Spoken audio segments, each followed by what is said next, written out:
Ma'am, बहुत अच्छा है और आपका स्वागत है मैम इस हम्म कार्यक्रम हम्म में। हम्म। नहीं, सभी का स्वागत है। जी प्रणाम। हाँ, खुश रहो खुश रहो।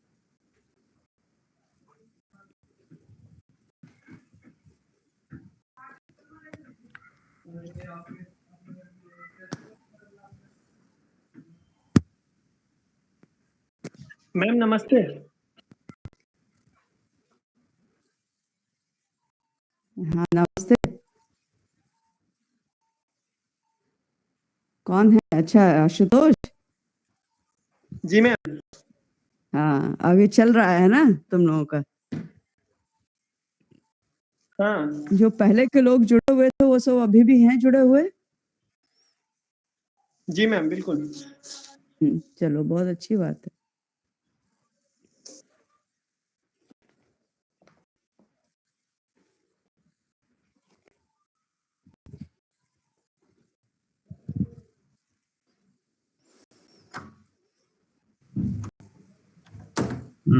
विभाग के शिक्षक जयपाल जी जुड़े हुए हैं। जयपाल जी का स्वागत है। अच्छा, बहुत बहुत धन्यवाद सर। स्वागत।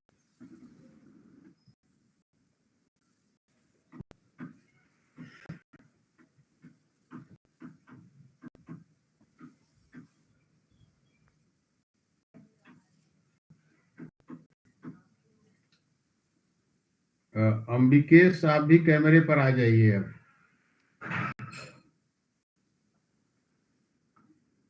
तो मैम, लंबे समय से अंबिकेश तो मंच संचालन और इसके पीछे की तमाम गतिविधियों को देखते रहे हैं। इस बार वो वक्ता हैं। जी। और हाँ। मैंने उनसे पूछा, या जिनसे भी मैं बात करता हूँ, कि आप बोलेंगे तो कैसा महसूस कर रहे हैं, तो बोले कि हाँ, हम मतलब हमें लगता है कि मतलब बोलना है तो तैयारी करनी है, और इस तरीके से। नहीं नहीं, अच्छा है, तो इस बहाने लोग तैयारी करते हैं हाँ और पढ़ते हैं, तैयार करते हैं, और ये भी एक तरह का एक्सपोजर ही है। जी। मतलब दोनों तरह से होता है, पढ़ने की भी तैयारी करते हैं और इस तरह का अगर आपको बोलना है या फिर जो कुछ भी है, कम से कम ये एक तरह की ये भी तैयारी हो रही है, तो अच्छी बात है।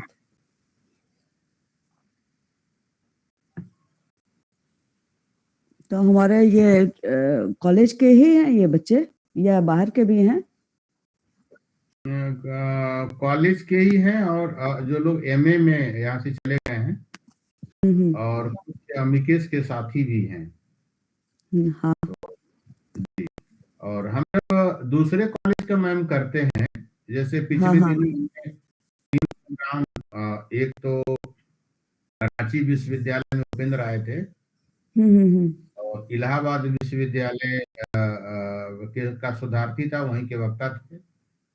और एक हमने सोलन कॉलेज में किया, वहां से वक्ता थे। तो हाँ, वो तुमने बताया था हरनोट वाला ना? जी। तो हरनोट आए ये थे। हाँ। जी, तो उसमें मैम ये होता है कि हमारे कॉलेज के 20 से 25 विद्यार्थी जुड़ जाते हैं, और उधर से भी जुड़ जाते हैं, तो और फिर एक हिंदी विभाग का कारण, तो 50 से ज्यादा होते हैं फिर। 50, एक बार तो 62 भी हो गए थे। अच्छा। तो जी जी, 5 बज गया, हम लोग शुरू करते हैं। तो सभी को नमस्कार।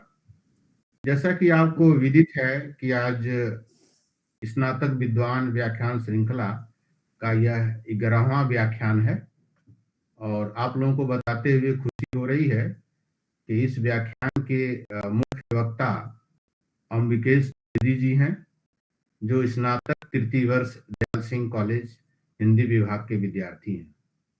हम लोगों के बीच में विशिष्ट वक्ता के रूप में डॉक्टर समीक्षा ठाकुर जी हैं, हमारे हिंदी विभाग की वरिष्ठ अध्यापक हैं। मैं अंबिकेश द्विवेदी जी का स्वागत करता हूं।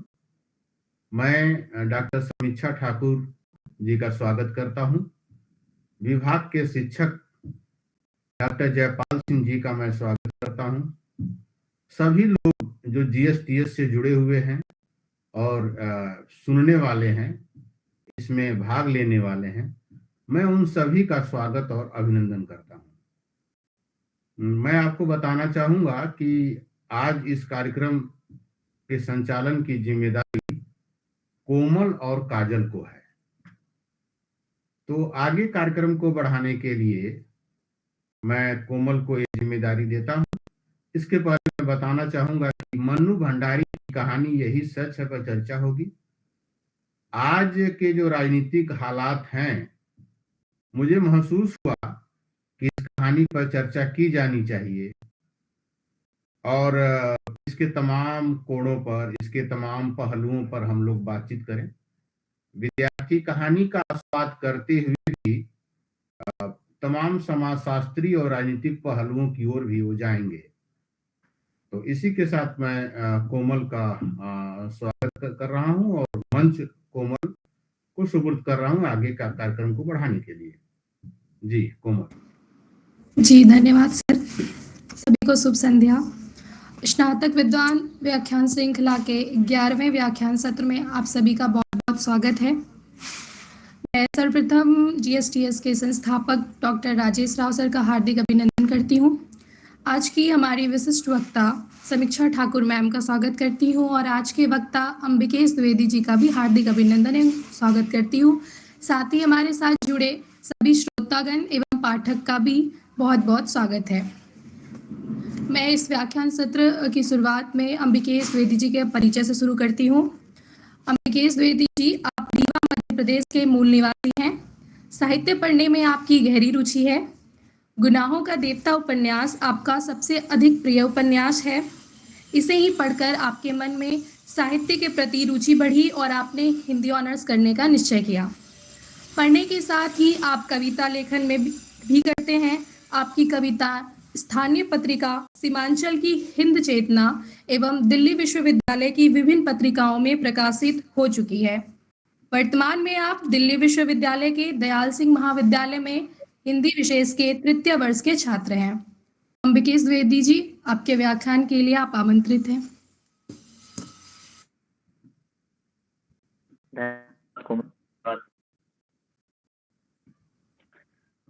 तो व्याख्यान और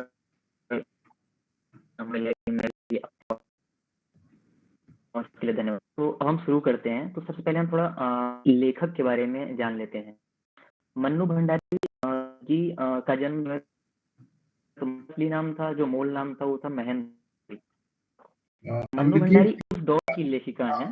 अंबिकेश जी, अगर आपको लगेगा कि आवाज कट रही है आपकी, तो आप वीडियो को ऑफ भी कर सकते हैं, जैसे कि आपकी आवाज आए। जब ऐसा आवाज कट रही है तो वीडियो ऑफ करके भी आप व्याख्यान दे सकते हैं और हम लोग सुनेंगे। और नहीं ठीक हो गई जी सर। सर थोड़ा ठीक है, कोई बात नहीं, मैं ध्यान रखूंगा। तो जैसा कि मैंने बताया कि मन्नू भंडारी जी का जन्म मध्य प्रदेश में हुआ था। इनका मूल नाम महेंद्र कुमारी। मन्नू भंडारी जी दौर की लेखिकाएं हैं जब कहानी अपनी केचुली उतारकर नया धारण कर रही थी। एक मुस्कान, महाभोज, आपका बंटी, स्वामी इनके प्रसिद्ध उपन्यास है। इनको सबसे ज्यादा जो प्रसिद्धि से मिली थी। एक सैलाब, यही सच है, त्रिशंकु इनके प्रमुख जो है कहानी संग्रह है। इन्होंने यह एक कहानी यह नामक आत्मकथा लिखी। मन्नू भंडारी जी उस दौर में लेखन कार्य कर रहे थे जिस दौर में यह समझा जाता था कि घर का कामकाज करती हैं और उन्हें वही करना चाहिए। उस जमाने में इन्होंने, और ये भी समझा जाता था कि जो राजनीति है वो केवल पुरुषों के काम का विषय नहीं करनी चाहिए। उस दौर में मन्नू भंडारी जी ने महाभोज नामक राजनीतिक उपन्यास लिखकर और बाद में उन्होंने महाभोज उपन्यास का नाट्य रूपांतरण भी किया। अब हम अगर कहानी की बात करें, यही सच है, मन्नू भंडारी की कहानी संग्रह यही सच है कि यह तो सबसे प्रसिद्ध कहानी है। ये कहानी धर्मवीर द्वारा धर्म युग में प्रकाशित हुई थी, धारावाहिक के रूप में टुकड़ों में। इस कहानी जो एक कहानी वीडियो आगे ऑफ चल के रजनीगंधा नामक मूवी बनाई गई। वीडियो ऑफ ठीक है? कर लीजिए, आवाज साफ आएगी। आवाज कट रही, वीडियो ऑफ कर लीजिए, कोई बात नहीं, हम लोग सुनेंगे। ठीक है सर। तो इसी कहानी पर भट्टाचार्य ने, और जैसे सभी लेखकों का अपना अपना अंदाज होता है कहानी लिखने का, उसी तरह मन्नू भंडारी जी ने जो इस जो रूप है वो डायरी के कुछ पन्नों का है। इसी डायरी का पन्ना लिखा गया है, उसी तरह उन्होंने जो है तो वर्णन किया है, इसको बताया है। किसी कहानी को समझने के लिए जो सबसे आवश्यक तत्व होता है वह होता है उस दौर के को समझना। जब हम उस दौर के परिवेश को समझ लेते हैं तभी हम किसी कहानी को या किसी पाते हैं और अच्छे से समझ पाते हैं।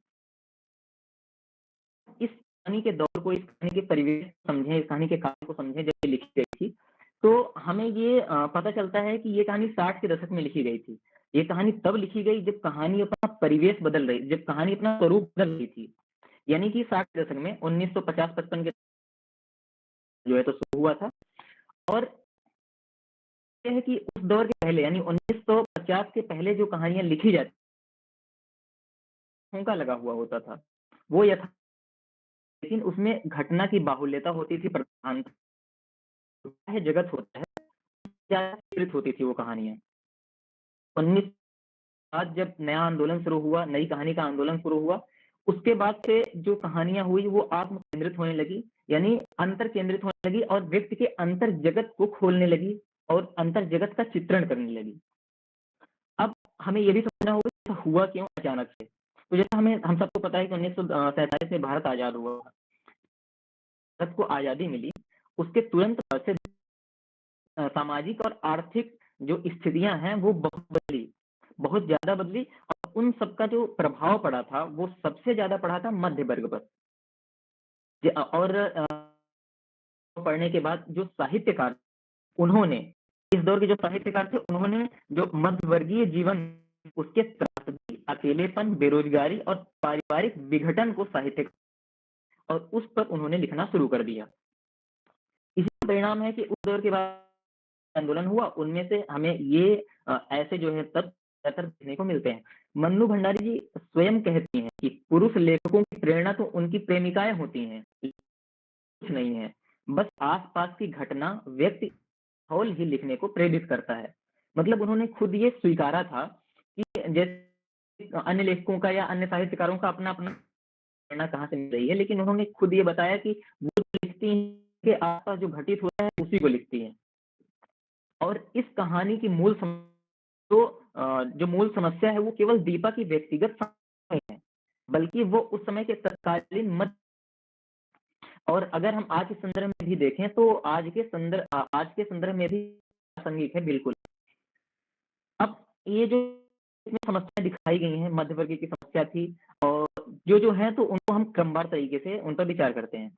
जैसा सबसे पहले तो बात करते हैं कि परिवार का विघटन हुआ क्यों। दरअसल उस दौर में वैश्वीकरण हो रहा था, ग्लोबलाइजेशन, और हावी हो रहा था। इससे क्या हुआ कि वो टूटने लगे।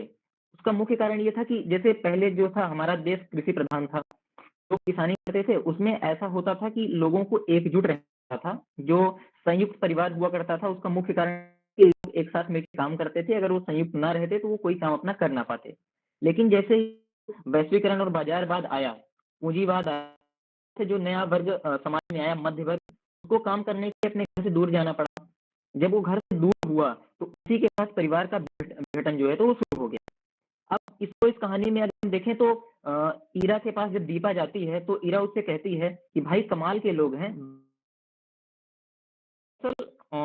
दीपा के जो पिताजी थे उनका स्वर्गवास हो गया था और दीपा के भाभी थी, लेकिन उन्होंने दीपा को अपने यहाँ स्थान नहीं दिया था। मतलब वो उसका ध्यान नहीं रखते थे, उसकी जिम्मेदारी उन्होंने नहीं दी थी। तो इसी से ईरा दीपा से कहती है कि मतलब ऐसे लोग हैं, अपनी बहन को भी नहीं अपने साथ रख सके। फिर आगे हम दूसरे वैज्ञानिक, ये उस दौर में जब ये मध्य वर्ग आया तो उसके साथ बहुत सारी समस्याएं भी आई, नई नई समस्या, जैसे अकेलापन था, और जो है तो बेचैनी हो गया हो, जैसे काम करने के लिए कोई बाहर आता था और उसे जो है तो ऐसी बातों का सामना करना पड़ता था जो उसके साथ पहले कभी नहीं होती थी। अजनबीपन हो अगर मनोवैज्ञानिक पहलुओं की बात करें तो इसमें पहलू हैं। पहली बात तो मन्नू भंडारी ने इसमें दिखाया है कि जो विचलन होता है वो एकदम स्वाभाविक बात है। वो कोई ऐसे है कि कुछ विशेष है, स्त्री या पुरुष में विचलित होता है, स्त्री नहीं विचलित होती। इससे पहले आम धारणा यही थी कि पुरुष विचलित होता है, स्त्री नहीं होती है। तो उन्होंने इस जो कहानी में है तो उसको तोड़ दिया कि ऐसा कुछ नहीं। जैसे वो कहती है कि विश्वास करो संजय, तुम्हारा मेरा प्यार ही सच है, निषेध का प्यार तो मात्र छल था, भ्रम था, झूठ था। जैसे छायावादी जो प्रेम हुआ करता था उसमें कहती थी ना कि जैसे महादेवी, हम अगर पंक्ति को देखें तो वो कहती हैं कि मिलन का मत नाम लो, मैं विरह में ही चिर हूँ। मतलब पहले वो जो छायावादी प्रेम था वो ऐसा था, हम मिले या ना मिले, हमने एक बार जिससे प्रेम कर लिया उसी के प्रेम में हम आनंदित रहेंगे, उसी के प्रेम में हम, उसी के विरह में ही हम जो है तो आनंदित रहेंगे और हमेशा उसके विरह के साथ अपना जीवन यापन करेंगे। कि मन्नू भंडारी कहते हैं कि जो समाज का यथार्थ है वो बिल्कुल उससे भिन्न का ही है और ये मनुष्य की स्वाभाविक प्रवृत्ति है कि वो विचलित होगा। आगे ये बताती हैं जैसे प्रेम और घृणा, जैसे इन दोनों को बहुत विरोधी तत्व माना जाता है। इन्होंने दिखा दिया है इस कहानी के माध्यम से कि ऐसा नहीं है। जिसके प्रति हमें प्रेम होता है उसके प्रति हमें तुरंत जो तो एक साथ प्रेम और घृणा दोनों भाव अंकुरित हो सकते हैं। जैसे इसमें निषेध के प्रति है, उसके तो दीपा के मन में हमेशा ये द्वंद्व रहता है। जब वो निषेध से मिलती है तो बार बार उसे लगता है कि मैं इसे कह दूं कि तुम क्यों आए हो मेरे साथ, मैं तुमको भूल चुकी हूँ, कौन हो तुम, मैं तुम्हें पहचानती नहीं हूँ, मैं मना कर दूं उसको, लेकिन वो कभी नहीं कर पाती है और उसके मन में है प्रेम का बीज जो है वो अंकुरित हो जाता है। इसमें पुरुष और नारी के मनोविज्ञान को उन्होंने दिखाया है और दिखाया है कि उन दोनों के मनोविज्ञान में कितनी भिन्नता होती है। जैसे इतने सालों बाद जो है तो दीपा से मिलती है और उसके मन में हृदय में तूफान उमड़ आता है, लेकिन वहीं जो निषेध है वो बिल्कुल शांत रहता है, उसके अंदर कोई चंचलता नहीं होती, उसके अंदर कोई जो है तो कोई ऐसा तूफान उमड़ता नहीं। आगे हम देखें अगर तो जो मध्य की मूल समस्या थी वो थी सुरक्षित जीवन। अभी भी है, जैसे जितने भी मध्य वर्ग के लोग हैं, जितने भी निम्न मध्य वर्ग के लोग हैं, वो हमेशा चाहते हैं कि उनका जीवन जो है वो सुरक्षित हो जाए और वो यही कोशिश करते रहते हैं। ये चीज भी इसमें बहुत खूब दिखाई गई है। जैसे जो कुछ भी हो, इतना सब कुछ होता है, उसके बाद दीपा अंत में संजय को ही अपनाती है। उसका कारण यही है कि वो अपने जीवन में संतुलन चाहती है। वो केवल प्यार में उलझ के कल्पनाओं में डूबकर नहीं जीना चाहती है। उसको अंत में ये पता है, वो पढ़ी लिखी है, उसको ये पता है कि जो सुरक्षित जीवन है बहुत आवश्यक है और वो अंत में संजय के साथ अपना जीवन सुरक्षित कर लेती है।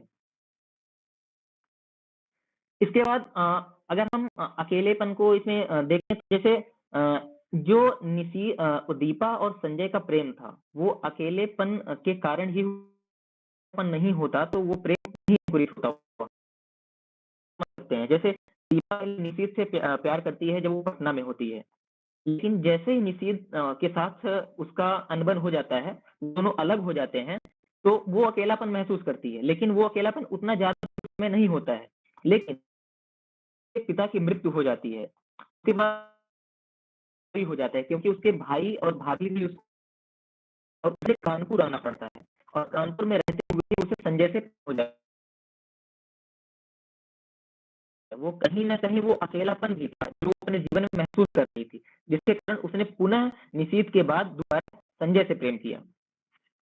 अब इसमें मन्नू भंडारी जी ने जो समकालीन समस्याएं थी जो बाजारवाद और वैश्वीकरण के कारण आई थी उनको भी बहुत अच्छे से चित्रित किया है। जैसे जो संजय कहता है दीपा से कि जो इंटरव्यू होते हैं आजकल वो मात्र दिखावा है।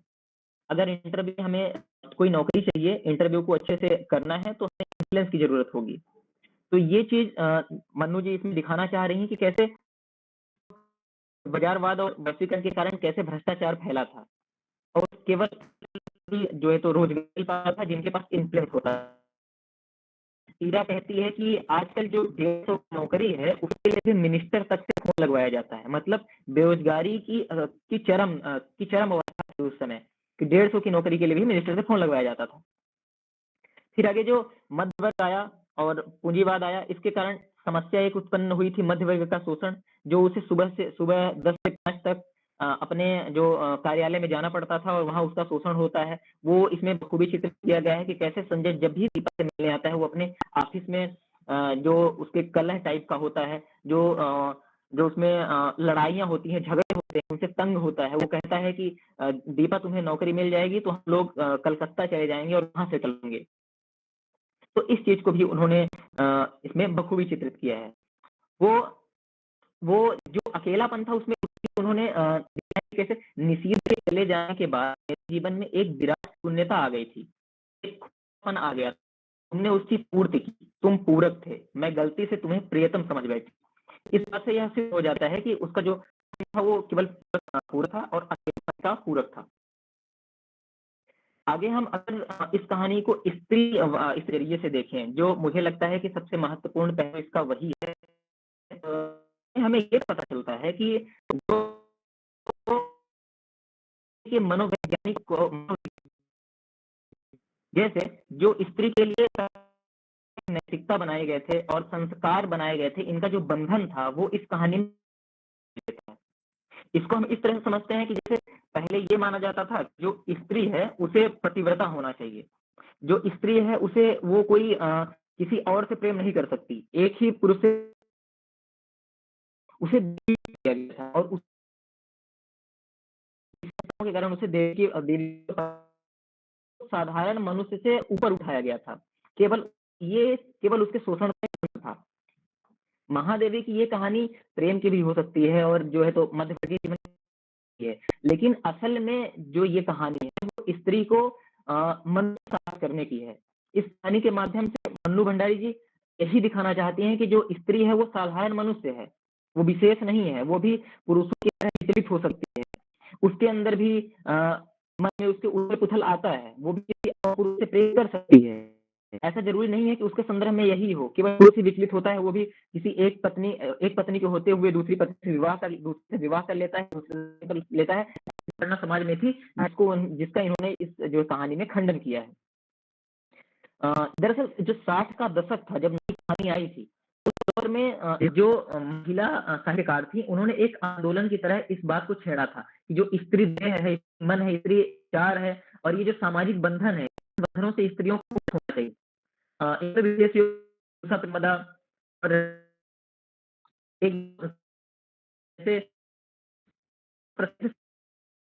कहें कि ये स्त्रियां इसकी मुक्ति है, केवल देह की मुक्ति नहीं है, नहीं है, वो सबसे बड़ा बंधन है वो संस्कार का है। अगर स्त्री संस्कार में बधी हुई है तो वो बधी ही रहेगी, वो अगर उसे और कुछ मिल भी जाती है तो वो जो है तो संपूर्ण रूप से मुक्त नहीं हो सकती। इसका एक और उदाहरण देखें तो उसके कुछ साल पहले ही एक साहित्य लिखा गया था, गुनाहों का देवता, एक उपन्यास था, बहुत प्रसिद्ध उपन्यास है, मैंने इसे करीब 10 बार पढ़ा है। तो मैंने जब पढ़ा इसको तो मुझे हर बार यही लगता था कि जो सुधा और चंद्र का प्रेम था वो कितना अच्छा था। मतलब ये लगता है ना कि सुधा ने कितना अच्छा किया, कितना अच्छा वो प्रेम करती थी कि उसने मर जाना स्वीकार किया लेकिन कभी दूसरे से प्रेम नहीं किया, जबकि ये बहुत गलत है। हमें ये सोचना चाहिए कि वो भी तो, क्योंकि वो समाज में था, धर्मवीर भारती जी ने उसको वहां चित्रित किया है, लेकिन हमें ये सोचना चाहिए कि वो दूसरे से भी प्रेम कर सकती थी, उसको वो आजादी होनी चाहिए कि दूसरे से प्रेम कर पाए।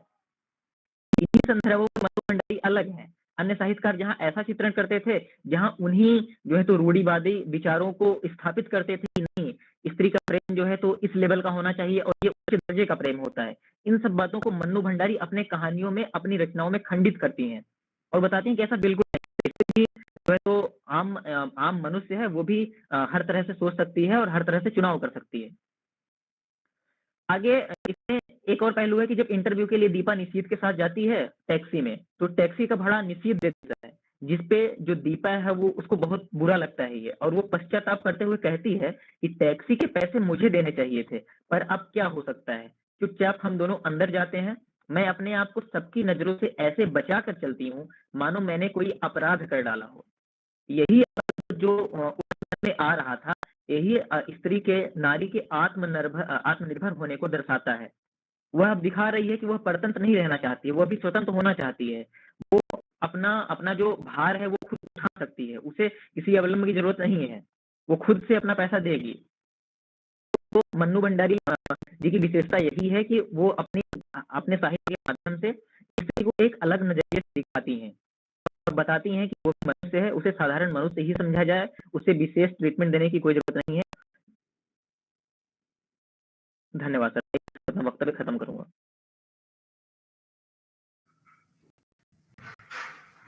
बहुत अच्छा व्याख्यान। अभी आवाज में थोड़ी सी समस्या थी, पता नहीं क्यों। इसके पहले तो कभी भी वॉइस की प्रॉब्लम नहीं हुई। बावजूद एक मजे हुए आप सुधारने की तरह, वक्ता की तरह आपने अपनी बात रखी।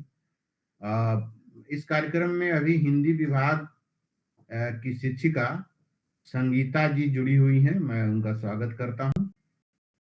भारतीय उच्च अध्ययन संस्थान से डॉक्टर राजन तंवर जी, डॉक्टर हरनाम सिंह अलेजा जी जुड़े हुए हैं। मैं आप दोनों का स्वागत करता हूं और मंच कोमल को देता हूं। कोमल, आप टिप्पणी के लिए, प्रश्न के लिए आमंत्रित करें। 10 मिनट समय है जी। जी धन्यवाद सर। आपके सारगर्भित वक्तव्य के लिए बहुत बहुत धन्यवाद अंबिकेश जी। यदि कोई व्यक्ति प्रश्न करना चाहते हैं या टिप्पणी करना चाहते हैं तो आपके प्रश्न और टिप्पणी आमंत्रित है।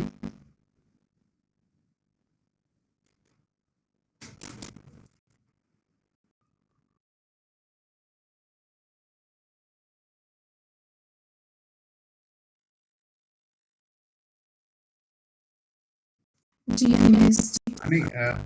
शायद हरनाम प्रश्न करना चाहते हैं। हरनाम सिंह अलेजा जी सर पहले छत्तीसगढ़ से हैं और राजनांदगांव वहाँ के कॉलेज में प्रोफेसर हैं दर्शन शास्त्र के। जी सर, बोलिए। आप सभी लोगों को नमस्कार। सर, एक्चुअल में मैं थोड़ा ज्वाइन जब किया तो लेक्चर काफी हो चुका था, तो अभी मैंने तो सिर्फ सुनना शुरू किया और लेक्चर अभी पूर्ण हो गया। तो अभी मैं नहीं सुनना चाहता हूँ अभी और प्रश्न नहीं करना चाहता हूँ।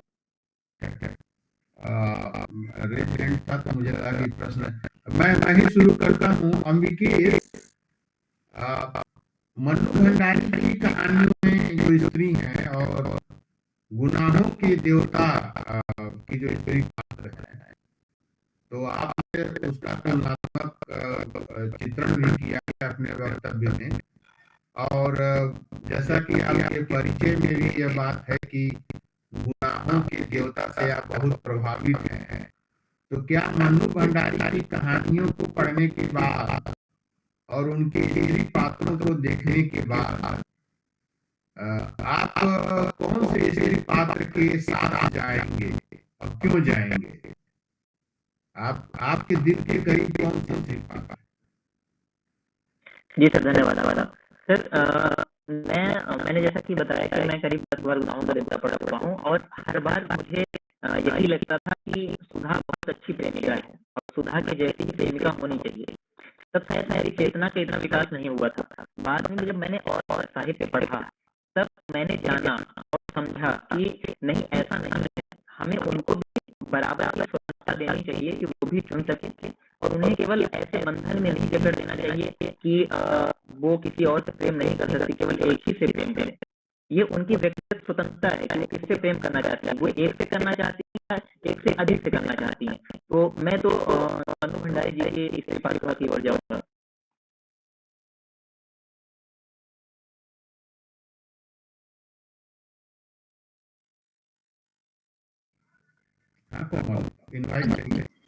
जी अगला प्रश्न अनिमेश सावंत।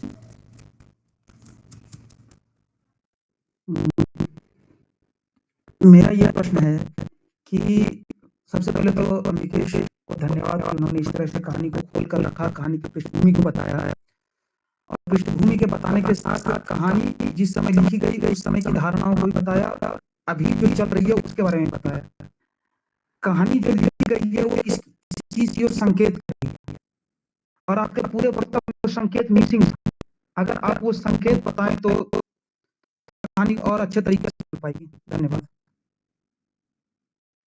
धन्यवाद अनिमेश जी आपके इस प्रश्न के लिए। मेरा मानना ये है कि साहित्य को पढ़ने का जो नजरिया होता है वो सबका अपना अपना होता है। तो कभी कभी बात ऐसे भी हो जाती है कि साहित्यकार जो लिखा नहीं होता है वो भी जो पाठक है वहां वो ढूंढ निकालते हैं उसको। तो मैंने जो देखा तो मुझे इस कहानी की जो मूल संवेदना दिखी वो स्त्रीवाद में ही दिखी, हमारी चेतना में ही दिखी और मैंने इसे उस रूप में पढ़ा। बाद में मैंने इसे उस रूप में भी जोड़ा कि कैसे टाइम का जो 60 का दशक था उस दौर में, कैसे कैसी चीजें प्रचलन में थी, कैसे कैसी समस्याएं समाज में थी, और उनका चित्रण इसमें दिखता है या नहीं दिखता है, तो वो भी मुझे दिखे जो मैंने आप सबके सामने रखा।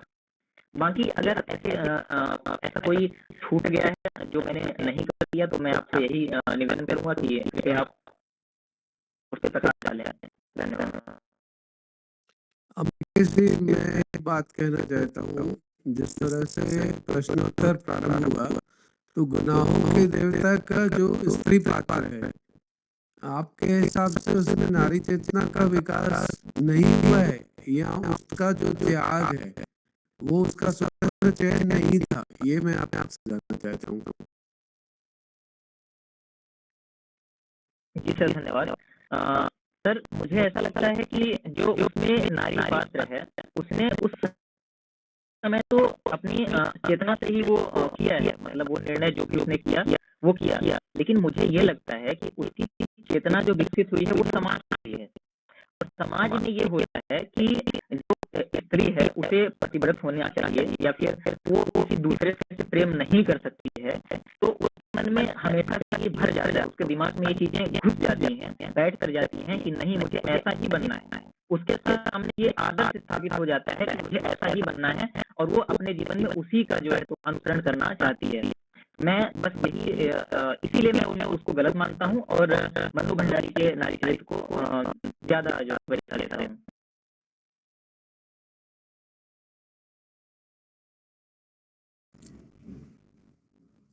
और आशुतोष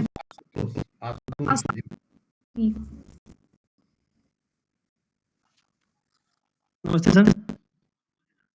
सर, पहले तो मेरा एक टिप्पणी था कि वक्तव्य तो बहुत अच्छा था, लेकिन मुझे जो मुख्य उसकी कहानी को समझ जो आ रही है वो है कि अगर कहानी देखें तो साठोत्तरी के बाद का जो समय है, उससे पहले स्त्री के पास ऑप्शन की कमी थी, मतलब जिसको बोलते हैं चूज करने का, वो नहीं था, जो पुरुष समाज के प्रति था। इस कहानी में दिख गया क्या, क्यों कंफ्यूज पहली बार हो रहा है कि जब कंफ्यूजन हो रहा है कि संजय सही या निश्चित सही। चाहे उस दौर का अगर हम आधे अधूरे देखें मोहन राकेश का, उसमें भी कंफ्यूजन है, उसमें 4 पुरुष पे है, पुरुष 1, पुरुष 2, पुरुष 3, पुरुष 4 ऐसे करके लिखे हुए, और चारों में कंफ्यूजन है, अपने पति से भी संतुष्ट नहीं है। फिर अगर हम देखें उस समय का है बदल नाटक गिरीश कर्नाड का, उसमें भी वही है। तो एक तरह से जो दिख रहा है, स्त्री के पास वो ऑप्शन आ रहा है, चाहे वो आप मन्नू भंडारी का या आपका बंटी हो, उसके वो प्रिंसिपल है, पढ़ी लिखी है, वो समझ सकती है, वो तलाक दे सकती है, पति को तलाक दी, दूसरे के पास ऑप्शन तलाश ले, दूसरा बेहतर लगे दूसरे की शादी कर ले। तो वो जो मुझे जो दिख रहा है कहानी में कि एक तरह वही दिख रहा है कि यही सच है या ये सच है, पहली बार कंफ्यूज हो रही जो ऑप्शन दिख रहा है। दूसरा बात क्वेश्चन पूछना चाहता हूँ पीछे से कि जो राजनीति में जो इसने बात किया कि महाभोज उन्होंने राजनीति पे लिखा, तो बेहतर है कि उन्होंने अच्छा लिखा, लेकिन क्या उससे पहले स्त्री राजनीति में नहीं थी, या अभी स्त्री क्या बहुत ज्यादा राजनीति में आ गई है? जो क्योंकि हम ग्रामीण समाज में देखते हैं कि राजनीति में तो ला दिया जाता है, उसको रिजर्वेशन भी मिल गया स्त्री को, लेकिन मुखिया वही बनती है या सरपंच वही बनती है जिसके पति पहले मुखिया होते हैं या उसके कुछ पूर्वज रहते हैं जो पीछे सपोर्ट देते हैं, वो बड़े घोड़े के रूप में आगे की जाती है। तो क्या स्त्री पूर्ण रूप से आ गई है, और क्या उन्हें रिजर्वेशन की जरूरत है कि मतलब उनको जबरदस्ती पढ़ा के ले जाया जाए कि 30% आपको चाहिए, या हमें ये करना चाहिए कि स्त्री को हम उतना काबिल कर दे कि वो अपने आप में आ जाए, उन्हें वो देने के लिए पड़े कि आपको हम फिक्स करते हैं कि संसद में 10% स्त्री चाहिए क्योंकि पूर्ण नहीं रही है। इसके सवाल। ठीक है भैया, धन्यवाद आपके सवाल के लिए। तो जैसा कि आपने कहा कि वो क्या आ गई हैं, तो ऐसा नहीं है कि वो आ गई हैं, और आपने ये भी कहा कि क्या उनको जबरदस्ती मतलब रिजर्वेशन दे के लाना चाहिए या फिर ऐसा उनको बनाना चाहिए कि वो आ जाए। तो मेरा मानना यही है कि उनको बनाना चाहिए, और उनको पुरुष ही बना सकता है, क्योंकि अभी जो हमारा समाज है वो पुरुष प्रधान है। जब बच्ची पैदा होती है, जिस दिन लड़की पैदा हो जाती है उसी दिन से उसकी जैसे ऐसा कहा गया है कि जो लड़कियां होती हैं वो पैदा नहीं होती हैं, वो बनाई जा रही हैं। तो वही है ना कि हम उनको ऐसा बना देते हैं पहले से। जब हम उनको पहले से ही ऐसा बनाए कि वो भी स्वतंत्र हो, खैर ऐसा हो रहा है अब ऐसा हो रहा है कि उनको ऐसा कोई ऐसा नहीं दिखाई जाती कि वो लड़कों से कम है या किसी जो क्षेत्र में वो उनसे कम कर सकती है। अब उनको है तो निश्चित रूप से आगे चल के इसका भी योगदान जो है तो बराबरी कब होगा, और वो अपने आप ही आ जाएगा। उसको रिजर्वेशन खैर जरूरी है, लेकिन वो एक अलग पॉइंट हो जाएगा बात करने का। और आपने ये भी लिखा कि फिर उसके पहले क्या लिखी गई थी या किसी स्त्री द्वारा लिखा गया था राजनीतिक उपन्यास या नहीं, तो खैर फिलहाल मेरे पास ऐसी जानकारी नहीं है कि उनके किसी और की द्वारा लिखा गया या नहीं, लेकिन लिखा भी गया रहा होगा तो बहुत कम संख्या में लिखा गया रहा होगा। तो मैं उनके उस कदम की सराहना करता हूँ कि कम से कम उन्होंने ऐसा कदम उठाया और ऐसा करने की कोशिश, उदाहरण का जो है तो स्वरूप बने और उससे लोग प्रभावित होके और करें। धन्यवाद।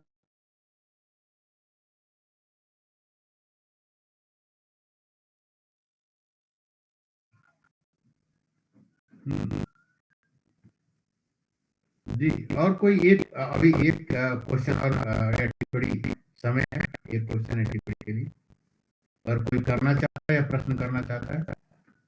हाँ जी, कोमल, हेमा को इनवाइट करिए। जी हेमा, आप पूछ सकती हैं क्वेश्चन।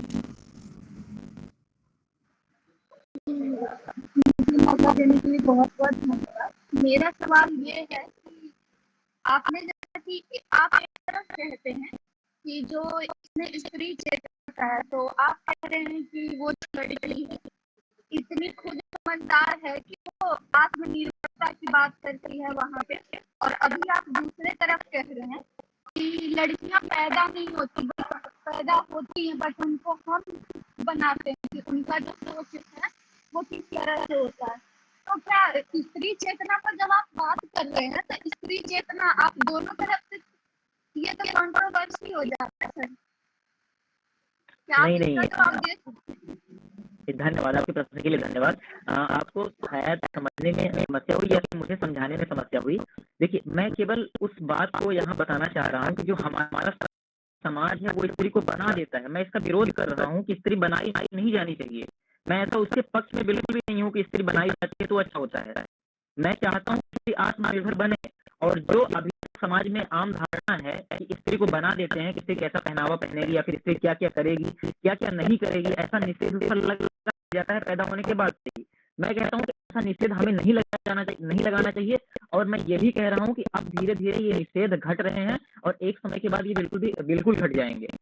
और मैं वहाँ जो आत्मनिर्भरता की बात किया हूँ वो भी मैं उस पक्ष में ही किया हूँ कि आत्मनिर्भर स्त्री को होना चाहिए। धन्यवाद।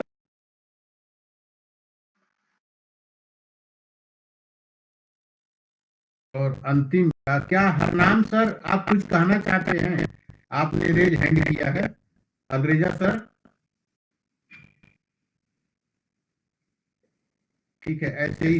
हाँ, नहीं सर, धन्यवाद सर। अच्छा, ठीक है। अब सोनल है, सोनल कुछ प्रश्न करना चाहती हैं? टिप्पणी अंतिम है, उसके बाद मैम हम लोग आमंत्रित करेंगे। जी जी, मेरा नाम सोनल नारायण है। मैं मानव यूनिवर्सिटी में हूँ, और मैं किसी दूसरे के अकाउंट से आपका ये व्याख्यान सुन रहा था और बहुत प्रभावित हुआ आपसे। मैं पिता के अकाउंट से सुन रहा था। तो मेरी एक जिज्ञासा थी अम्बिकेश, वैसे तो आपने बहुत शानदार बातें इसमें कही, लेकिन मैं ये जानना चाहता हूँ कि वो मेरे ख्याल से हिंदी की पहली कहानी है, ये सच है, जिसमें स्त्री मन की बातें जो हैं, स्त्री के भीतर का द्वंद और दो लोगों को बीच को चुनने का द्वंद जो पूरा है वो दिखाई देता है। इससे पहले मुझे नहीं लगता है कि इस तरह से स्त्री के पक्ष से बात हुई, चाहे वो सिनेमा हो, चाहे वो साहित्य हो। पुरुष के भीतर के द्वंद पे बात हुई कि उसको मान लीजिए जो पास्ट है और उसका जो प्रेजेंट है प्रेम के संदर्भ में, उसमें वो चुनने को लेकर लगातार संघर्ष करता रहा। हिंदी में क्या ऐसी ये पहली कहानी साबित होती है, या इसके बाद भी इस परंपरा का विकास होता है जब स्त्री मन की बातें होती हैं, और खास तौर पे प्रेम के संदर्भ में? जैसे इस बात को पहले स्पष्ट कर दूं कि है वतन के बारे में अभी संदर्भ दिया गया, मोहन राकेश का नाटक आधे अधूरे के बारे में संदर्भ दिया गया, जो कि भिन्न संदर्भ मुझे लगता है। आधे अधूरे बिल्कुल भिन्न संदर्भ है, यही सच है, बिल्कुल अलग बात है। आप मनु भंडारी के साथ है, मनु भंडारी पॉलिटिक्स के साथ है, उनके विचार के साथ है। तो ये जो विचार है स्त्री मन को खोलने की, वो आप आगे बढ़ता देखते हैं या रुक जाती है ये धारा?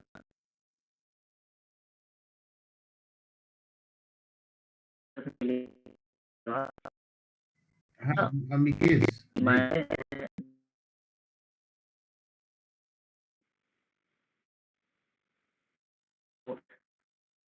कि मुकेश, वीडियो ऑफ कर दीजिए, वीडियो ऑफ करके बोलिए। बहुत है तो मैं तो नहीं जो और कुछ कहना हूँ कि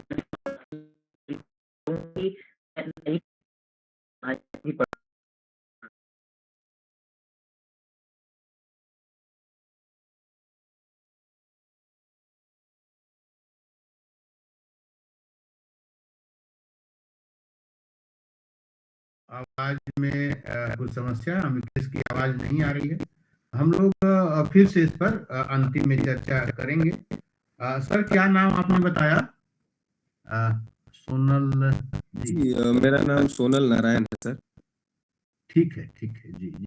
किस विश्वविद्यालय से हैं सर आप? सर मैं मौलाना आजाद नेशनल उर्दू यूनिवर्सिटी हैदराबाद से हूँ।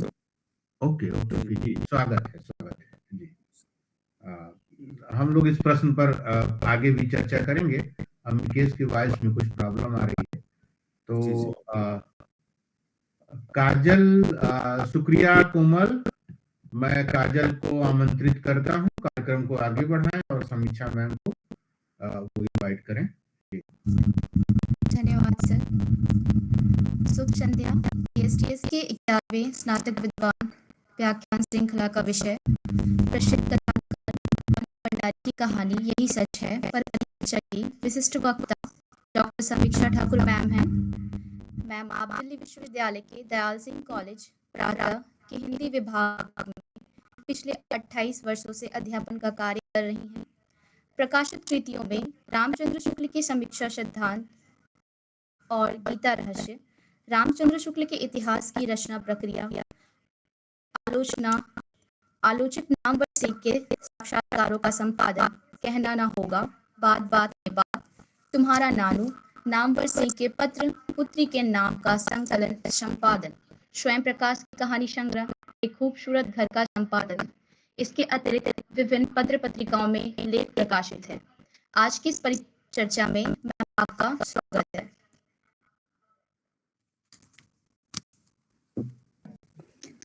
नमस्कार। नमस्कार मैम। नमस्कार, सुनाई दे रहा है? हाँ, नमस्कार। हाँ, तो ये यही सच है कहानी के बारे में हम बात कर रहे हैं। काफी बातें हो चुकी हैं, इसलिए उसको रिपीट तो करना ठीक नहीं होगा, लेकिन जो मुझे कुछ लगा उसके बारे में बात करते हैं। अभी इन्होंने मानव यूनिवर्सिटी से जो सोनल थे उन्होंने भी कहा, तो वहीं से शुरुआत मैं करती हूँ।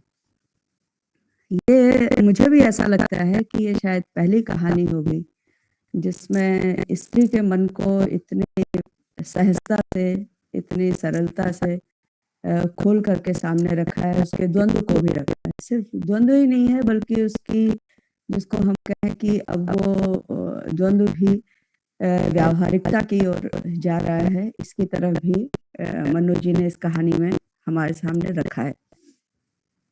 सबसे पहले मैं शुरुआत करती हूँ कि ये जो कहानी है इसमें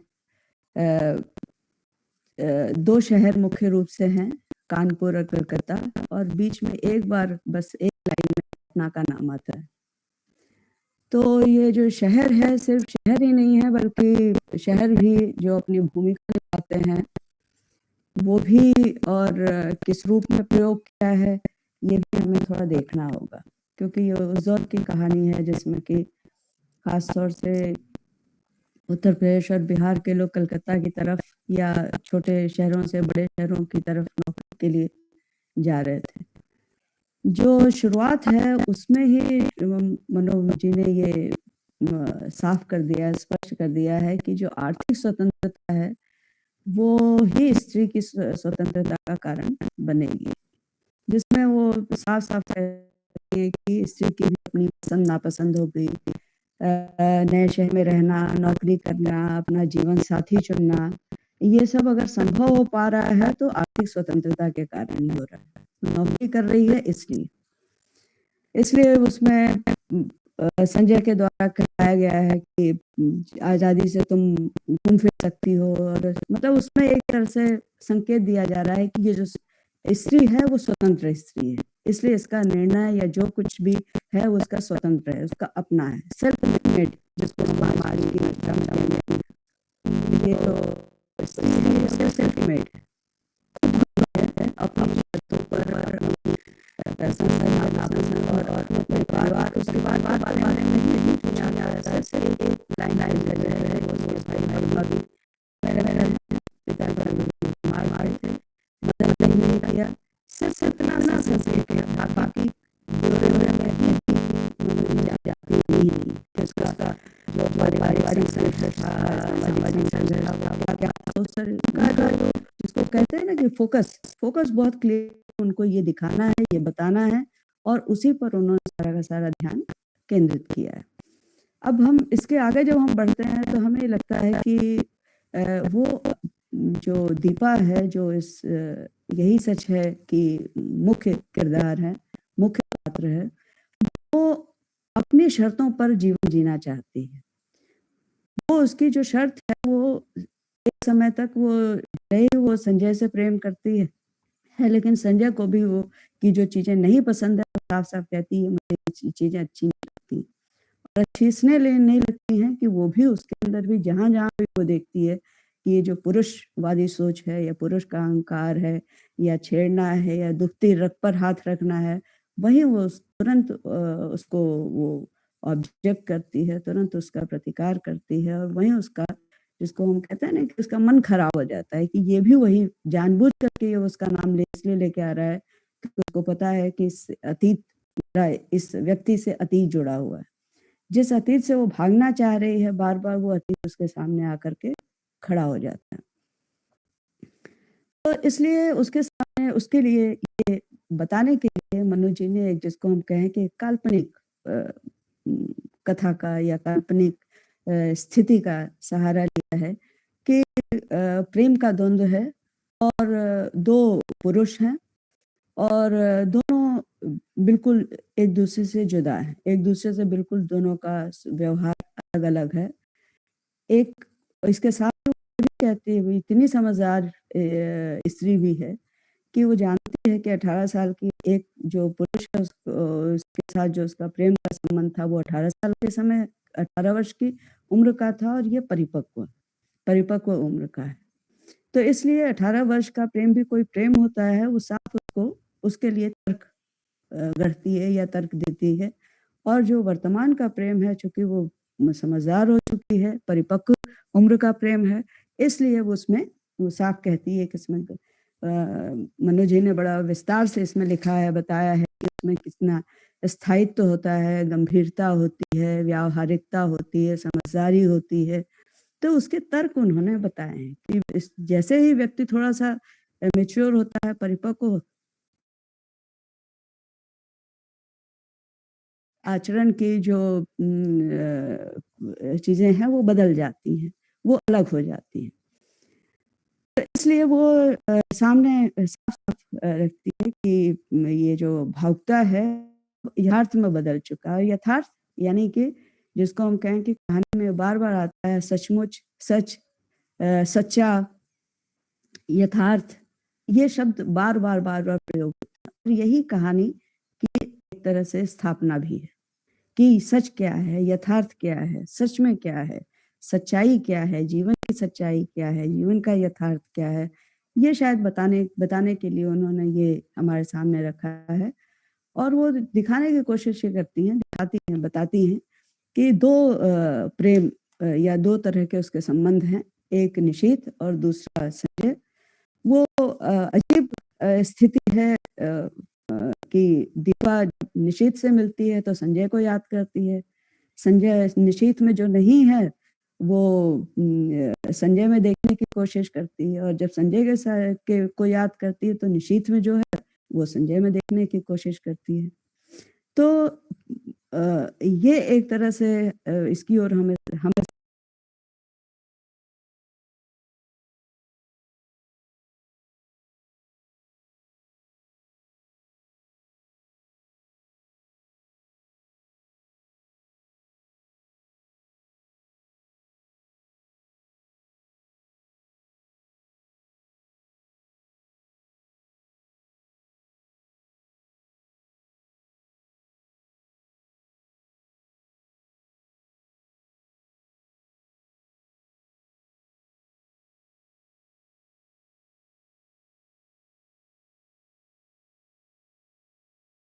जो चुनाव करना है उसमें भले ही कोई कैसा भी है, लेकिन वो यथार्थ तो वही, कल्पना एक चीज है और यथार्थ दूसरी चीज है।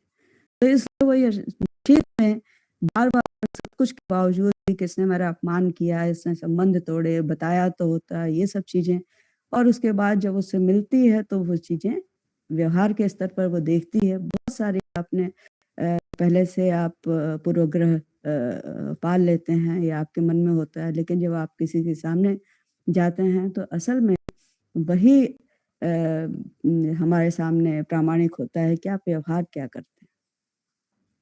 तो व्यवहार के स्तर पर इतना उसके प्रति मन में कड़वाहट होते हुए भी वो बार-बार जब भी उसके सामने जाती है तो वही अपेक्षा करती है कि ये पहल करे। ये कुछ चीज़ें हैं जो कि मनोज जी ने इसमें, जिसको ये संक्रमण का दौर था इसलिए कुछ चीज़ों को अभी उसमें जो स्त्री की जो पुरानी जो चीज़ें थी वो हैं और कुछ नई चीज़ें शामिल हो रही हैं। तो पुरानी चीज़ जो है वो यही है कि पहल यही करे। निश्चित क्यों नहीं पहल करता है? क्यों नहीं कहता है ये संबंध तोड़ करके गया था?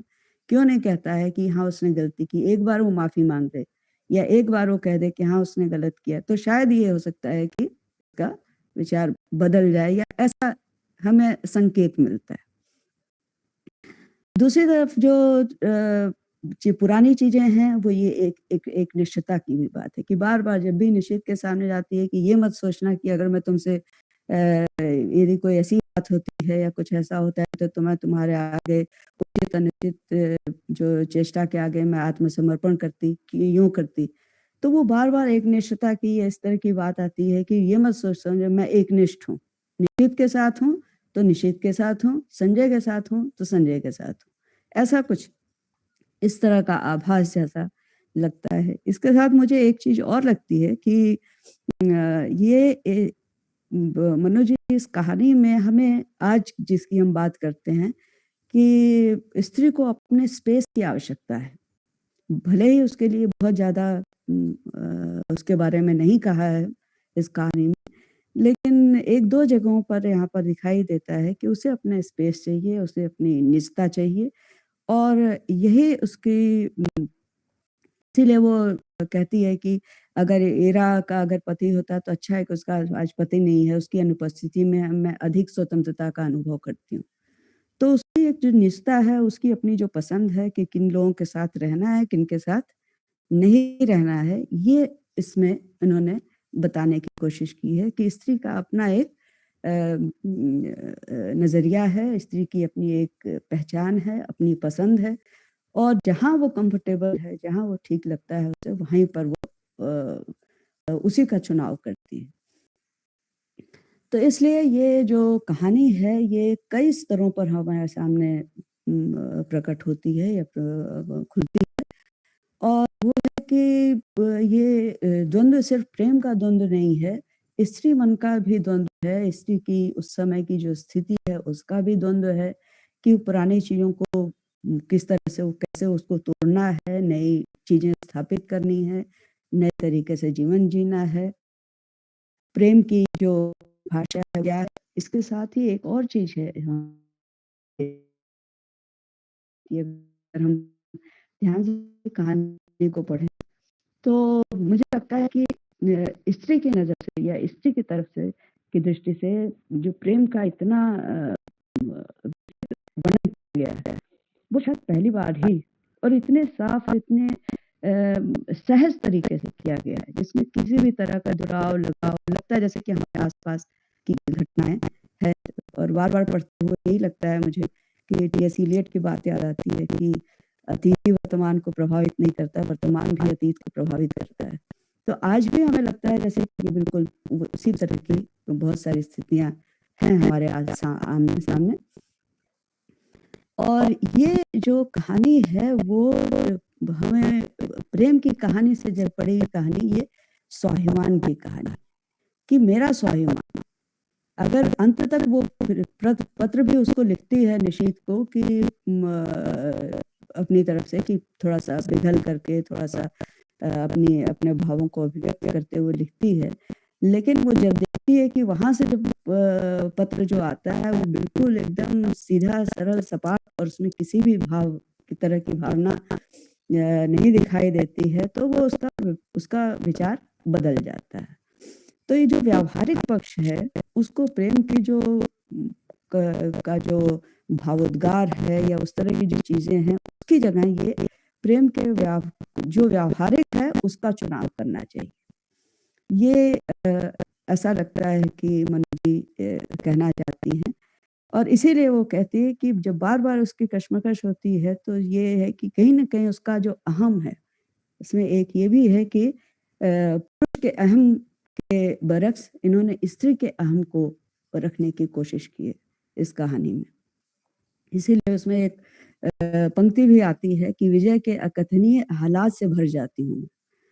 तो जो विजय है कि चलो मेरी विजय हुई, मैं चाहे जो कुछ इसने किया था इसके लिए इसने किया, जिसको ना मीरा ने कहा है कि जो उसी ने तो संबंध तोड़ा था ना, मीरा ने कहा था जो तुम तोड़ो पिया मैं नहीं तोड़ो रे, तो उसी ने तोड़ा था संबंध, तो जोड़ने का काम भी वही करेगा। शीत के साथ वो इस तरह से उसका चलता है। तो इसलिए इतना कुछ होने के बाद भी वो अपने आप को उसका जो स्वाभिमान है उसकी रक्षा के लिए, कि अगर उसका अपमान संजय करता है तो उसे बर्दाश्त नहीं है, अगर उसका अपमान निशीथ करता है तो भी उसे बर्दाश्त नहीं है। इसलिए फिर जो आत्मीयता है, इतनी आत्मीयता और सब कुछ होने के बावजूद भी उसे यह पता चल जाता है कि जो वर्तमान है वही सच है, यही यथार्थ है। हम बस जो शून्यता की जो पूर्ति है, जो खालीपन है, उसको जो भर देता है वो हमारे लिए व्यावहारिक रूप से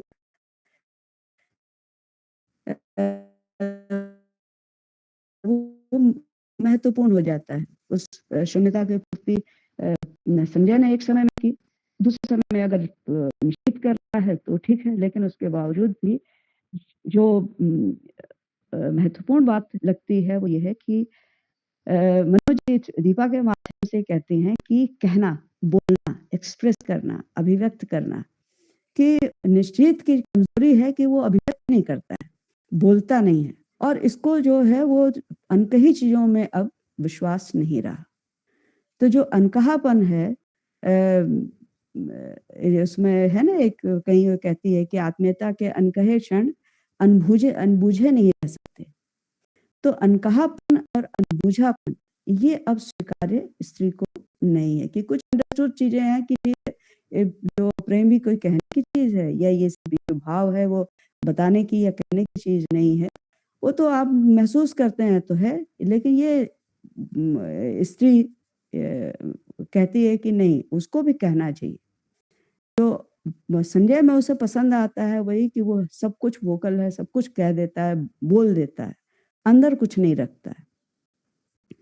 और अंतिम बात एक, मैं सिर्फ एक दो वाक्य और, कि जो मनु जी कहती हैं वो ये है कि जो व्यक्ति है वो जो कुछ भी उसका चुनाव होता है, चुनाव की हम बात कर चुके हैं कि ये एक तरह की चुनाव की कहानी है कि आपके सामने जो है उसी में से चुनना है। तो चुनाव के लिए वो व्यक्ति तर्क गढ़ लेता है, जिस तरह से जो इस कहानी की नायिका है दीपा, वो तर्क गढ़ लेती है क्या, जो प्रथम प्रेम ही सच्चा प्रेम होता है। जब वो निशीथ के बारे में सोचती है तो कहती है कि पहला प्यार सच्चा प्यार होता है, फिर बाद में जब वो उसके साथ मिलती है तो कहती है कि यही सच है। तो ये जो प्रेम का जो व्यावहारिक पक्ष है वो हमारे सामने उन्होंने रखा है। उसके लिए एक तरफ कभी कभी ये भी लगता है कि ये जो रजनीगंधा का फूल है वो क्या उसके जरिए ये भी कहने की कोशिश करती है कि व्यक्ति वस्तु को में रूपांतरित हो जाता है, या जो व्यक्ति नहीं रहता, व्यक्ति अपनी अनुपस्थिति में वस्तु की जगह ले लेता है या अपने चिन्हों को या छोड़ जाता है। ये हमारी एक मनोवैज्ञानिक का तकाजा है कि हम उसको उस रूप में देखने लगते हैं, जिस पर बासु जी ने फिल्म भी बनाई थी रजनीगंधा। तो अंत फिल्म का अंत कहानी का होता है कि रजनीगंधा के फूल मुरझा गए हैं। धन्यवाद।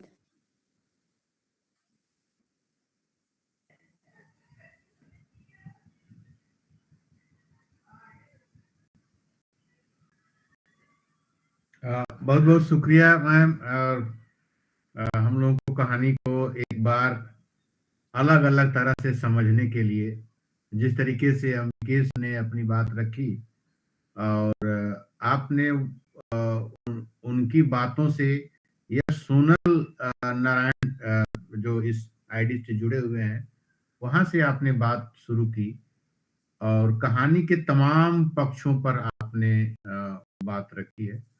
उसको कैसे समझा जाए, किस तरीके से हमें एक कहानी को देखना चाहिए। आपके वक्तव्य से हम लोग सचमुच में बहुत लाभान्वित हुए हैं। और मैं ही क्यों, ये जो विद्यार्थी जमात है जो सुन रहा है आपको, वो सब लोग लाभान्वित हुए हैं। आपका बहुत बहुत धन्यवाद। मैं काजल से आग्रह कर रहा हूं कि वो प्रश्न आमंत्रित करें। हमारे पास समय है अभी 5 से 8 मिनट, हम उसको कर सकते हैं। काजल अगर सुन रही हैं तो।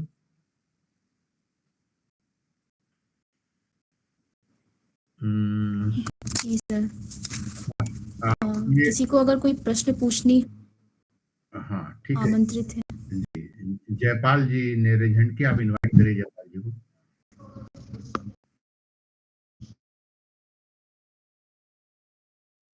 काजल, जयपाल जी को इनवाइट करिए। मैं इनवाइट कर रहा हूँ डॉक्टर जयपाल सिंह जी को, हमारे विभाग के शिक्षक हैं। जयपाल जी, सबसे पहले जी तो सर, आप आमंत्रित हैं। मेरी आवाज आपको पहुंच जयपाल रही है? सर।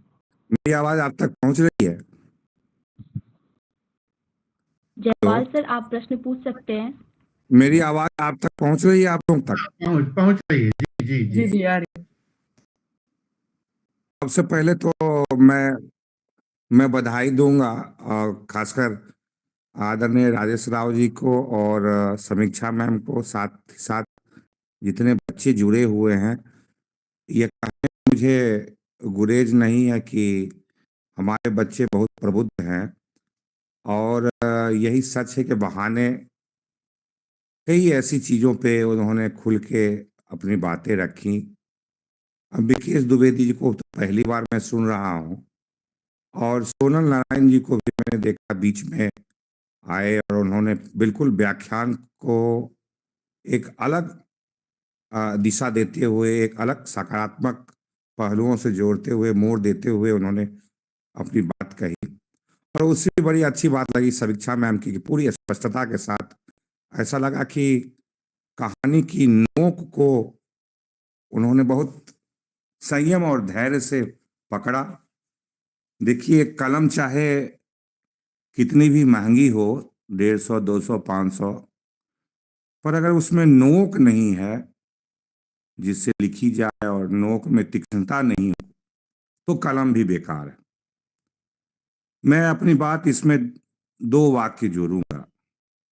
वह यह कि मन्नू जी और मन्नू जी से पूर्व अम्बिकेश ने गुनाहों का देवता का जिक्र किया।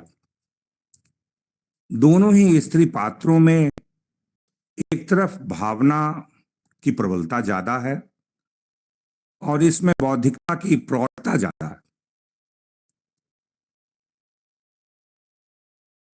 दूसरी बात, आप गौर कीजिए, चूंकि ये उन्होंने तो कहानी की व्याख्या करते हुए, व्याख्यान देते हुए गुनाहों के देवता के स्त्री पात्र को जोड़ दिया द्विवेदी जी ने, पर अगर एकाग्र भी होते इस कहानी पर तो इसमें दोनों में एक समानताएं आपको देखने को मिलेगी। कहानी पढ़ रहे हैं, कहानी को पढ़ते हुए जितने भी पाठक हैं, उनकी बौद्धिकता और उनकी बौद्धिकता की तीक्ष्णता से कहानी के अलग अलग पाठ निर्मित हो रहे हैं और जो जितनी बार वो कहानी को पढ़ेगा उसमें अलग अलग सत्य उभर के आएगा। एक बात जो मैडम ने रेखांकित किया उसको मैं सुनना चाहता था और समझना चाहता था। बड़ी बात मैडम ने कही कि यही सच का जो स्त्री पात्र है वो स्वाभिमानी है,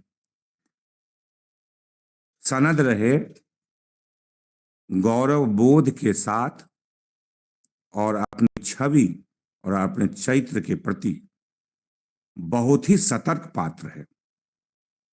ऐसा नहीं है कि वो कुछ पाने की होड़ में सब कुछ गंवाना वो पसंद करती है। दरअसल वो आधुनिक काल की वो एक ऐसे चरित्र है, खासकर मैं बता रहा हूं, यही सच है कहानी में, जिसमें स्त्री बिना किसी से छीने बगैर, बिना कोई प्रतिस्पर्धा रखे बगैर वह जीना चाहती है, और जीना चाहती है तो अपने स्वाभिमान और अपने चरित्र की शर्तों पे। ऐसा नहीं है कि वो पा लेना चाहती है और पूरे समाज में जो है उसकी छवि धूमिल हो जाए, यह भी उसकी मंशा नहीं है। और आखिरी बात ये कि अंबिकेश का वक्तव्य मुझे बहुत साफ और स्पष्ट सुनाई पड़ा, दिखाई पड़ा।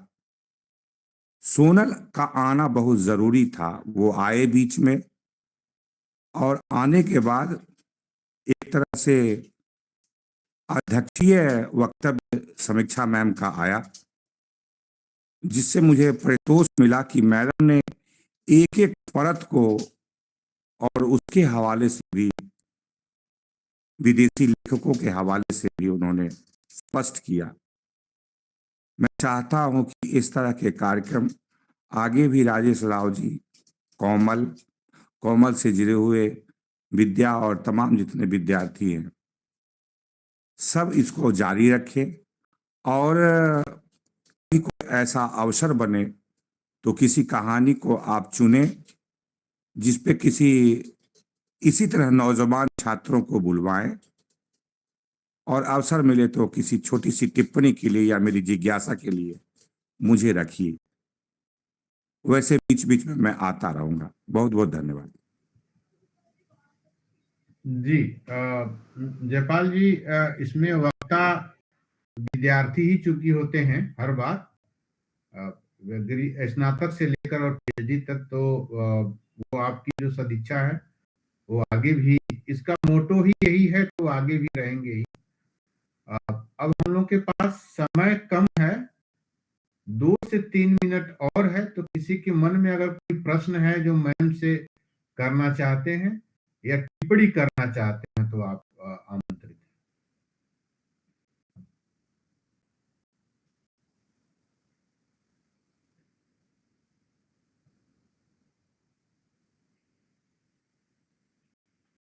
जी, मैम, मेरे मन में एक प्रश्न है वो इस व्याख्यान का। हाँ जी, हाँ हाँ हाँ, बताए। जैसे मैम, क्या ये कहानी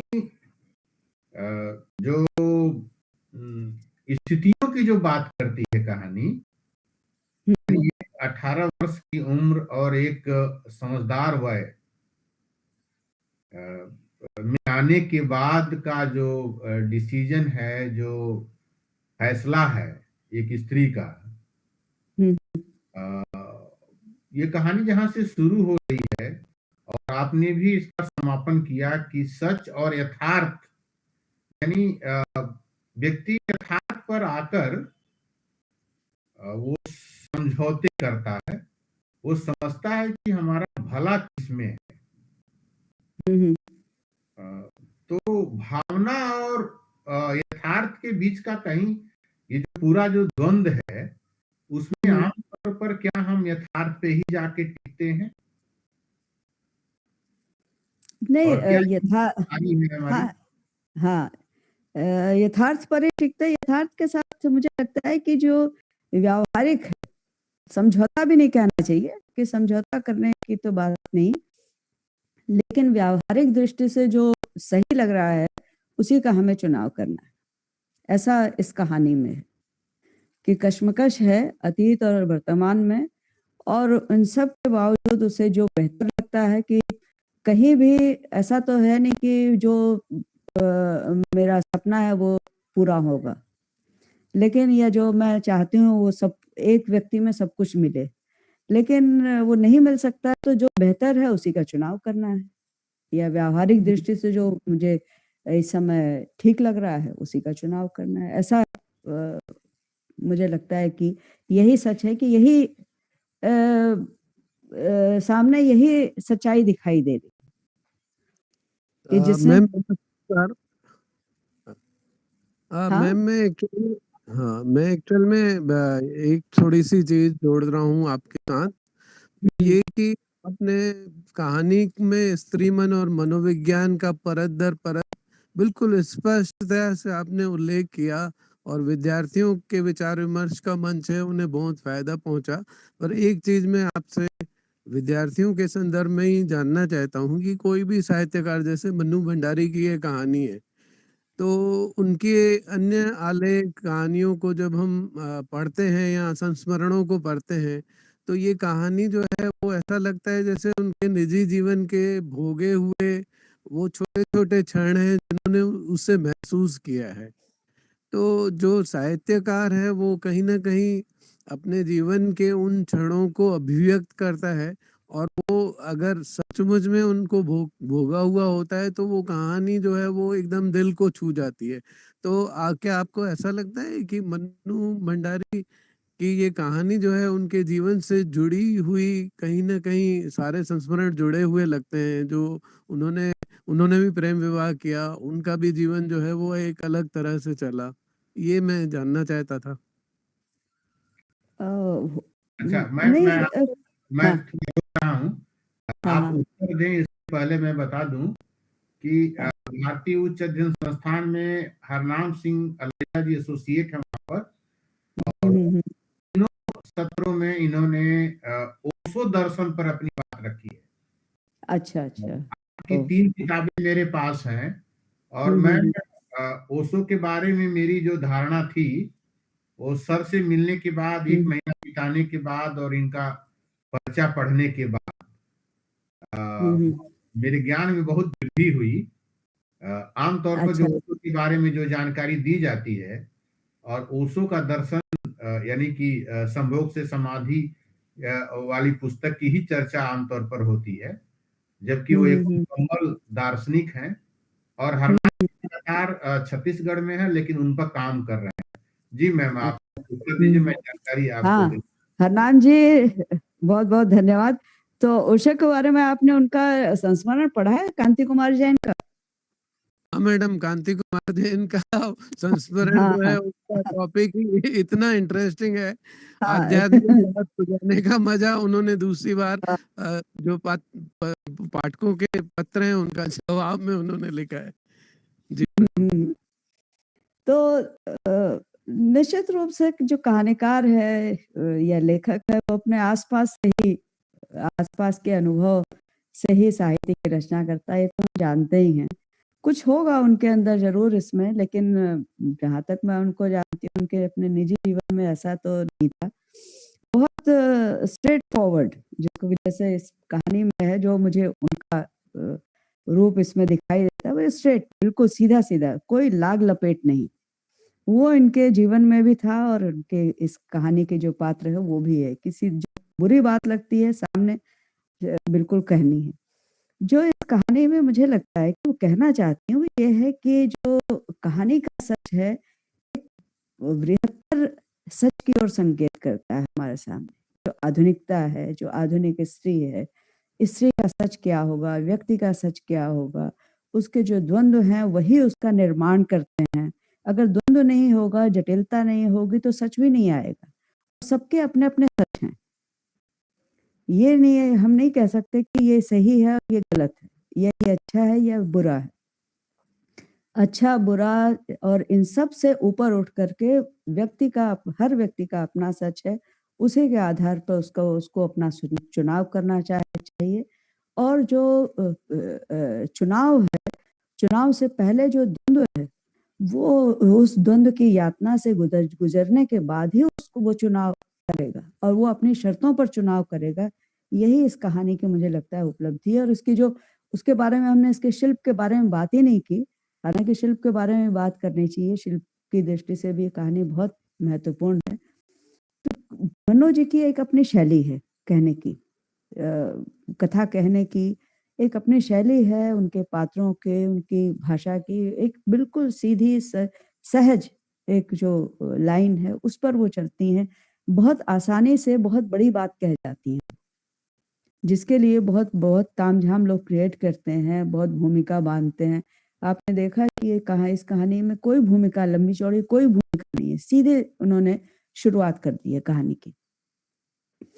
और जो आपको कहना है, अगर आपके पास कहने का आप अगर स्पष्टता है आपके विचार में, भाव में स्पष्टता है, तो आप कितनी आसानी से अपनी बात कह जाते हैं। यही सच है कहानी हमें हमारे सामने रखती। तो ये ठीक है, बिल्कुल आप सही कह रहे हैं कि उस दौर में ऐसा था और वो कलकत्ते में रही थी बहुत समय तक, और इसमें कलकत्ता भी आता है, कानपुर भी आता है, छोटे शहरों से वहाँ जाना और वो सब, और वो तो उन्होंने अपने आँखों के सामने देखा था कि हो रहा था, और वो खुद भी ऐसा उन्होंने किया भी था कि यहाँ दिल्ली में भी आकर के मिरांडा में वो पढ़ाती थी, पहले वहाँ कलकत्ता में थी। तो एक सेल्फ मेड जो स्त्री है उसको उसको सामने रखना था। Thank you madam, thank you. धन्यवाद। पिछले 2 सत्रों से पिछली बार अजय नवरिया जी की कहानी पर चर्चा हुई थी और हम लोग 6 बजे से 6 बजे के समय को क्रॉस किए थे, आगे बढ़े थे। आज भी चर्चा इतनी रोचक हुई है कि 6:14 हो रहा है। आमतौर पर हम लोग की कोशिश होती है कि ठीक 5 बजे शुरू हो और 6 बजे इसका समापन हो। मन तो बहुत है कि चर्चा आगे बढ़े, लेकिन समय की सीमा है। हम 2 सप्ताह बाद फिर जुड़ेंगे इस स्नातक विद्वान व्याख्यान श्रृंखला जीएस में। तब तक के लिए हम लोग इस सत्र को यहीं पर विराम देते हैं। मैं सबसे पहले इस व्याख्यान के मुख्य वक्ता अंबिकेश द्विवेदी जी अगर हैं तो आ जाएं। अंबिकेश द्विवेदी जी का मैं बहुत बहुत धन्यवाद देता हूं। वो स्नातक विद्यार्थी हैं, तृतीय वर्ष के विद्यार्थी हैं और उनका वक्तव्य किसी भी स्तर से एक शोधार्थी के वक्तव्य से कम नहीं था। और ये दयाल सिंह कॉलेज के हिंदी विभाग की विशेष उपलब्धि है कि बच्चे लगातार मन संचालन और व्याख्यान के द्वारा अपने आप को परिमार्जित कर रहे हैं। मैं विशिष्ट वक्ता डॉक्टर समीक्षा ठाकुर जी का विशेष धन्यवाद करता हूं। धन्यवाद इसलिए भी कि ये दूसरा व्याख्यान है मैम, और आपसे जो पिछली बार प्रेमचंद की कहानी कफन पर हम लोगों ने चर्चा की थी, आज यही सच पर हम लोगों ने चर्चा की है।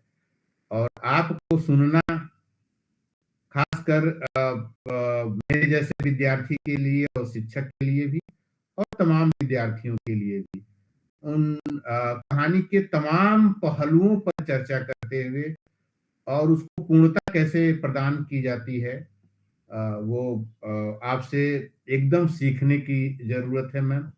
आपका विशेष धन्यवाद।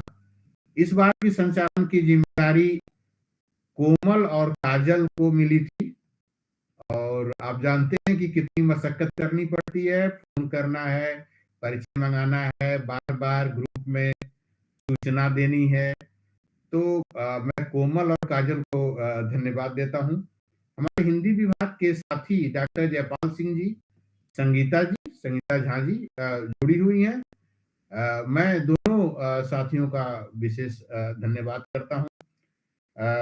मेरे भारतीय उच्च संस्थान के साथी जुड़े हुए हैं, मैंने उनको लिंक भेजा था। डॉक्टर हरनाम सिंह अलरेजा जी और राजन तनवर जी। कई बार मुझे लगता रहा है कि हरनाम जी की जो सरलता है, मैं उनको बहुत मिस करता हूं कि वो फिर से मिले और हम लोग थोड़ा समय गुजारें एक साथ। तो विशेष धन्यवाद राजन जी और हरनाम जी आप लोगों का। मैं हिंदी विभाग दिल्ली विश्वविद्यालय के एमए के विद्यार्थी जो यहाँ से गए हुए हैं और दूसरे जगहों से जो जुड़े हुए हैं उनको मैं धन्यवाद देता हूँ। दयाल सिंह कॉलेज के स्नातक विद्यार्थियों का मैं धन्यवाद देता हूँ, जो दयाल सिंह कॉलेज और दिल्ली विश्वविद्यालय से इतर जो लोग जुड़े हुए हैं, सोनल जी और दूसरे लोग जो अम्बिकेश के भी इनवाइट करने पर इसमें जुड़े हुए हैं। मैं उस सबका धन्यवाद करता हूँ। विशेष आभार है इस सत्र को बहुत अच्छा करने के लिए। आशा है कि आपके बोध का स्तर निश्चित तौर पर ऊंचा हुआ होगा। निश्चित तौर पर किसी टेक्स्ट को, पाठ को कैसे देखते हैं, कैसे पढ़ते हैं, कैसे उसमें डूबते हैं, उसके तमाम पहलुओं पर किस तरीके से हम उस पर हमें कैसे आगे बढ़ाना चाहिए, किस तरह की समझ, संतुलित समझ से हमें आगे बढ़ना चाहिए, आप लाभान्वित होंगे। हम लोग फिर मिलेंगे अगले 12वें व्याख्यान में। बहुत बहुत धन्यवाद, बहुत बहुत शुक्रिया।